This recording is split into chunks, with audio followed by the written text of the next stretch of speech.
Salam dostlar, mən sizin Zeynəb müəlliminiz. Yenə gözəl bir sual nümunəsi ilə qarşınızdayım.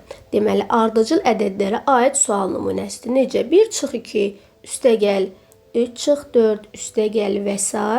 Üstəgəl 2023 çıxılsın 2024, üstəgəl 2025. Diqqətlə baxsaq, hər iki ifadədən bizə nə alınır? Bir ədəd -1. Hər iki ifadədən bir ədəd -1 alınır. Bizim neçə ifadəmiz var? 1-dən 2024-ə qədər 2024 ədədimiz var.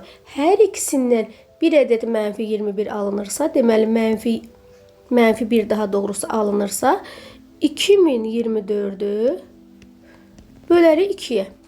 Üstəgəl nə qaldı geriyə? 2025 bərabərdir. -1012 üstəgəl 2025. Bu isə bizə 1013 cavabım verəcək. Təkrar edirəm. Əsas bizə lazım olanlar nə idi? Ədədlərimiz ardıcıl verilmiş ədədlərimizin fərqi və ikisi bir -1-ə bərabər olduğu üçün ümumi ədəd sayını nə etdik? 2-yə böldük. Sağ olun.